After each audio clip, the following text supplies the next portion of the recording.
आज का टॉपिक है पाचन तंत्र। पाचन तंत्र, इसमें अगर आप अच्छे से समझ लेंगे तो 100%, 1000% हम बोल रहे हैं, 1000% आपके 4 नंबर पक्के, 4 नंबर। और ये हर साल पेपर में आता ही आता है, बोर्ड के पेपर में आता ही आता है, और बाकी कंपटीशन में भी ये इससे क्वेश्चन बनते ही बनते हैं। तो इसके बारे में बहुत ही अच्छे प्रकार से विधिवत हम चर्चा करेंगे। क्वेश्चन को कैसे लिख सकते हैं, कैसा डायग्राम इसका हम बना सकते हैं।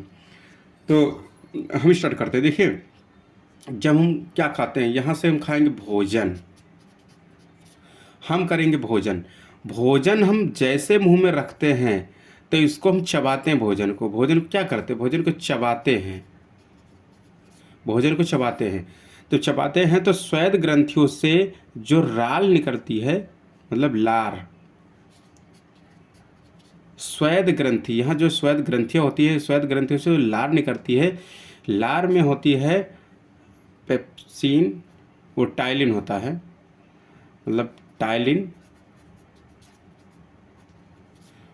टाइलिन एक अम्ल निकलता है, लार में होता है। वही लार पूरे खाने को हम जब इसके खंडों को टुकड़े टुकड़े करते हैं, खंड में करते हैं, तो लार इसमें मिल जाती है। वही खाने को क्या बनाती है, वही खाने को एकदम चिकना बना देती खाना। तो वही जब खाना, देखिए, जब खाना हम खाते हैं तो जब खाना यहाँ से ग्रास नली से होता हुआ सीधा नीचे जाता है। लेकिन अगर क्वेश्चन आता है, या क्वेश्चन क्या जब लिखने को ही आएगा बोर्ड पेपर में, तो सबसे पहले पाचन कहाँ से शुरू होगा, पाचन शुरू होगा मुख से होगा, पाचन शुरू होगा मुख से होगा। तो भोजन जब धीरे धीरे जब ग्रास नली से होता हुआ नीचे जाएगा, यहाँ पर आएगा, अमाशय में आएगा। अमाशय में अमाशय में HCl हाइड्रो क्लोरिक अम्ल, मतलब पेप्सिन, पेप्सिन अम्ल निकलता है। कहाँ पर, अमाशय में। इसका नाम क्या, इसका नाम है अमाशय, इसका नाम है अमाशय। तो सबसे पहले भोजन यहीं पर आएगा, सीधा ग्रास नली से होता हुआ भोजन जब इसमें आता है, तो यहाँ पर सबसे पहले अमाशय क्या करता है कि भोजन को स्कैन करता है कि भोजन कैसा है। अगर भोजन पतला है तो उसी प्रकार से HCl अम्ल का छिड़काव करता है भोजन के ऊपर।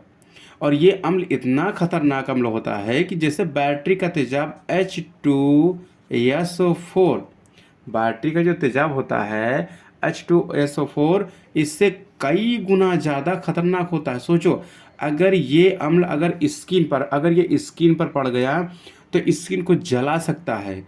लेकिन अब सोचने वाली बात है, देखो, सभी के पेट के अंदर ये अम्ल मिलता तो है, लेकिन पेट जलता क्यों नहीं है, जानते क्यों नहीं जलता है? क्योंकि ये एक खास प्रकार की लेयर, 3-4 लेयर होती हैं अमाशय में, उस लेयर के अंदर ये HCl मिलता है, इसीलिए पेट जलता नहीं है। तो H2SO4 जो बैटरी का तेजाब होता है, इससे ज़्यादा खतरनाक HCl होता है, मतलब पेप्सिन। तो पहले खाने को पहले स्कैन करता है कि खाना किस प्रकार का, अगर खाना पतला है तो उसी प्रकार से HCl, अगर नॉर्मल खाना है तो HCl कम छिड़काव करता है, इसके ऊपर बारिश करता है खाने के ऊपर। अगर खाना मोटा है तो पहले HCl अमाशय खाने को स्कैन करेगा, उसको लगता है कि खाना जब खाना मोटा है तो उसके खंड मोटे हैं खाने के, तो HCl का छिड़काव ज़्यादा करता है। जब HCl का छिड़काव ज़्यादा करेगा तो देखिए अमाशय का कार्य क्या होता है कि सॉरी, भोजन को कुछ ही घंटों तक अपने पास रखने के बावजूद इसको आगे ढकेलना रहता है।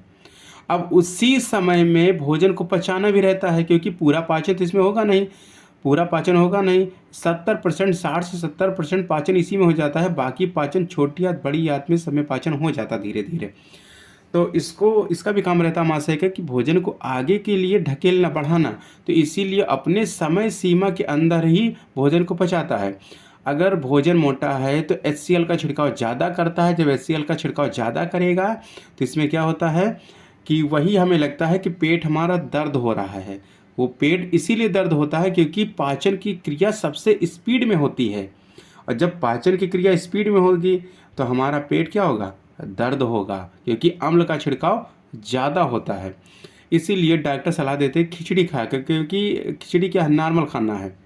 अब देखिए, जब भोजन कुछ घंटों के बाद ये पचाने के बाद 50% से ज़्यादा भोजन इसी में पच जाता है, मासे में पच जाता है। भोजन पचने के बाद जब भोजन आगे की तरफ बढ़ेगा, आगे की तरफ भोजन जब बढ़ेगा तो यहाँ पर जो होता है अग्नाशय होता है, अग्नाशय होता है, पित्ताशय होता है। ये सब भोजन को फिर से दोबारा स्कैन करते हैं। ये अपना अपना मतलब ये अमाशय ने अपने लिए भोजन स्कैन किया, लेकिन पित्ताशय अग्नाशय ने अपने लिए भोजन स्कैन करते हैं। जब देखते हैं ये दोनों कि भोजन में क्षारीय की मात्रा ज़्यादा है, क्षार ज़्यादा है, तो अम्ल का छिड़काव करते हैं। और जब देखते हैं कि अम्ल ज़्यादा है तो क्षार का छिड़काव करते हैं, क्योंकि इसको इनका काम क्या है कि भोजन को सही मात्रा में बनाना। अम्ल है तो इसको क्षारीय अम्ल की मात्रा बराबर करना। अब देखिए इसका कार्य हो गया। अब ये जो है आगे बढ़ता है और यहाँ पर एक बिलिरुबिन होता है, बिलिरुबिन।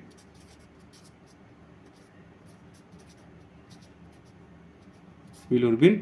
अब देखिए आपने देखा होगा कि हम किस भी कलर का भोजन करें, रेड है, पीला है, ब्लैक है, किसी भी कलर का, लेकिन जो मल निकलता है इसका कलर पीला ही क्यों होता है?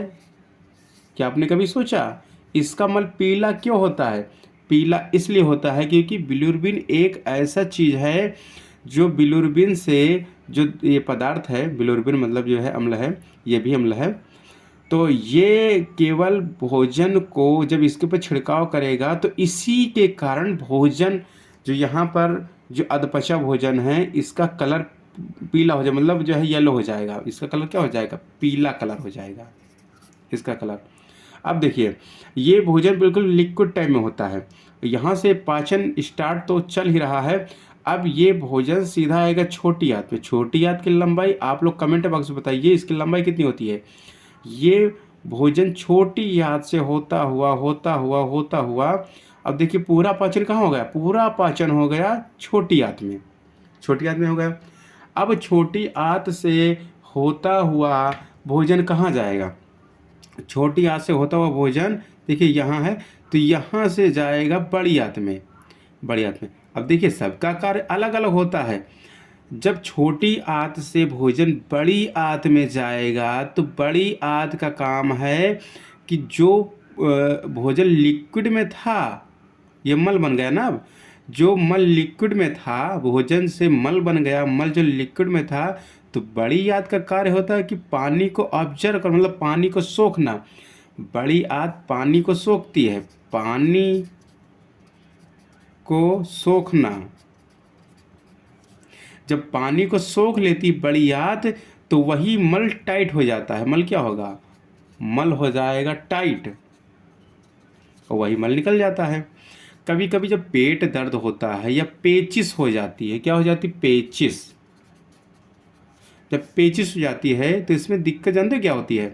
इसमें दिक्कत होती है कि बड़ी आंत काम नहीं करती है।